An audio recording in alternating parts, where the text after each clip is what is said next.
যাকাত দিন ধনী গনি এই মাহে রমজানে, এই মাহে রমজানে।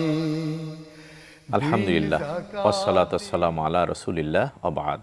সুপ্রিয় দর্শক শ্রোতা, আসসালামু আলাইকুম ওয়া রাহমাতুল্লাহি ওয়া বারাকাতুহু।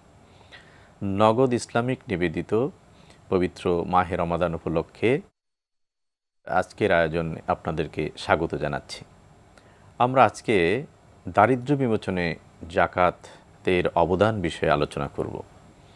আমরা জানি যে জাকাত ইসলামী জীবন বিধানের তৃতীয় স্তম্ভ বা খুঁটি। নবী সাল্লাল্লাহু আলাইহি ওয়াসাল্লাম বলেছেন যে ইসলামী জীবন বিধানের 5টি স্তম্ভ, তার মধ্যে জাকাত হচ্ছে তৃতীয়তম। এটি একমাত্র আর্থিক বিধান। আমরা এও জানি যে সালাত না পড়লে, রোজা না রাখলে ব্যক্তি ক্ষতিগ্রস্ত হয়, কিন্তু ইসলামের এই মহান বিধানটি যদি মানুষ যথাযথভাবে পরিপালন করতে না পারে তাহলে ব্যক্তি তথা সমষ্টি ক্ষতিগ্রস্ত হয়। তো সেজন্য জেনে নেওয়া যাক যে দারিদ্র্য বিমোচনে এই মহান স্তম্ভটি বা ইবাদতটি কিভাবে অবদান রাখতে পারে বা আমরা তার উপকার পেতে পারি। আসলে দারিদ্র্য হচ্ছে সেই জিনিস যা মানুষের প্রয়োজনের স্বল্পতা বলতে বোঝায়। একটি মানুষ তার জীবনে বেঁচে থাকার জন্য, মৌলিক চাহিদা পূরণের জন্য যে সকল জিনিসের অভাব বোধ করে সেটাকে আমরা দারিদ্র্য হিসাবে জানি। এবং দারিদ্র্যের একটি মাত্রা আছে, সেজন্য আমরা বলছি মৌলিক প্রয়োজন মেটাবার ন্যূনতম চাহিদাকে আমরা দারিদ্র্য বলছি।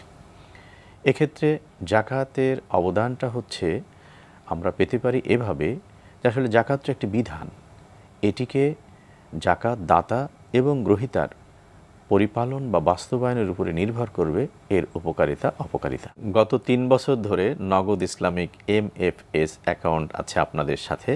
আপনারা চাইলে মোবাইল লেনদেনের নানা রকম সুবিধা উপভোগ করতে পারবেন সুদবিহীন এই নগদ ইসলামিক MFS অ্যাকাউন্ট থেকে। সুপ্রিয় দর্শক শ্রোতা, আপনাদের সুবিধার্থে এই ইনফরমেশনটি দেওয়ার পরে আমি আবার আমার আগের আলোচনায় ফিরে আসছি। জাকাত দানের ক্ষেত্রে সঠিক লোককে বাছাই করতে হবে, আর গ্রহীতা যিনি হবেন তাকে জাকাতের প্রাপ্ত অর্থ বা সম্পদ বা সুবিধাকে যথাযথভাবে ব্যবহার করতে হবে। আমরা জানি যে দারিদ্র্যের অনেক কারণ আছে। সেই কারণগুলোর মধ্যে সম্পদের স্বল্পতা, দক্ষতা, যোগ্যতা, ব্যক্তির কাজের সুযোগ, এই বিষয়গুলো সবই এর মধ্যে অন্তর্ভুক্ত। সুতরাং জাকাত দাতা যিনি, তাকে খেয়াল রাখতে হবে যে জাকাতকে জীবনে যদি কার্যকরী ফলপ্রসূভাবে গ্রহীতাকে জীবনে ফল দিতে হয় তাহলে অবশ্যই গ্রহীতার নিডকে, প্রয়োজনকে আগে নির্ণয় করতে হবে এবং প্রয়োজনের আলোকে পরিমিত পরিমাণে সেটা দিতে হবে।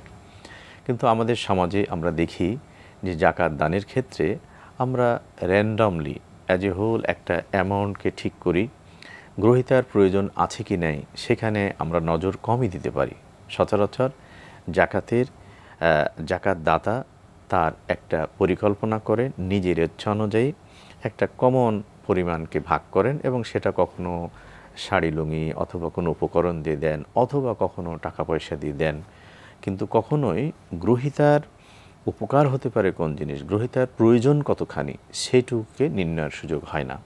সুতরাং আমাদের সমাজে প্রতি বছর একটা বড় অংশের জাকাত দেওয়া হয় এবং মানুষের সেটা পেয়ে থাকে। এবং আরেকটি জিনিস লক্ষণীয় আপনাদের জ্ঞাতার্থে বলছি, সেটি হলো যে দারিদ্র্য বিমোচনে জাকাতের ব্যবহারের জায়গাটার দুটো দিক আছে।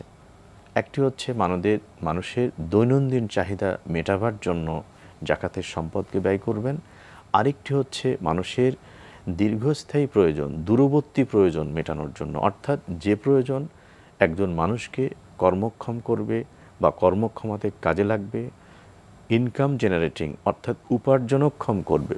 আমাদের সমাজে জাকাত মানুষের দৈনন্দিন প্রয়োজন মেটাবার জন্য চাল, ডাল, কাপড় চোপড় এগুলো দিয়ে আমরা দিতে চেষ্টা করি, কিন্তু একজন মানুষকে হাত পাতা থেকে বিরত করা, স্বাবলম্বী করার জন্য, তাকে উপার্জনক্ষম করার জন্য যে পরিকল্পনা দরকার, সেজন্য যেভাবে জাকাত প্রদান করা দরকার সেই জায়গাটায় পরিকল্পনা থাকে না, প্রচেষ্টাও থাকে না।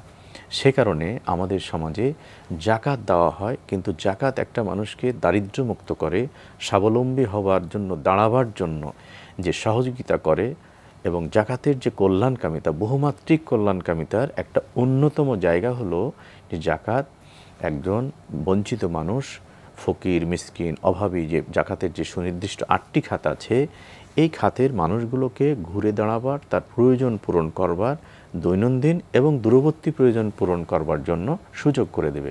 আমরা এও জানি যে দারিদ্র্য থাকবে, কিন্তু সেটাকে সহনীয় মাত্রায় রাখার জন্য ইসলামের এই অন্যতম বিধানটিকে যদি আমরা যথাযথভাবে পালন করতে পারি, আশা করা যায় আমাদের প্রিয় দেশ থেকে অনেকাংশে দারিদ্র্য বিমোচন করা সম্ভব হবে, এবং জাকাতের মতো এই মহান বিধানটি বাংলাদেশের মুসলিম সমাজে একটি গুরুত্বপূর্ণ ভূমিকা অবদান রাখতে সক্ষম হবে বলে আশা করি। সুপ্রিয় দর্শক শ্রোতা, আজ এখানেই শেষ হলো। আপনাদেরকে আবারও পরবর্তী অনুষ্ঠান দেখার আমন্ত্রণ জানিয়ে শেষ করছি। আসসালামু আলাইকুম আ রহমতুল্লাহি আ বারাকাতুহু।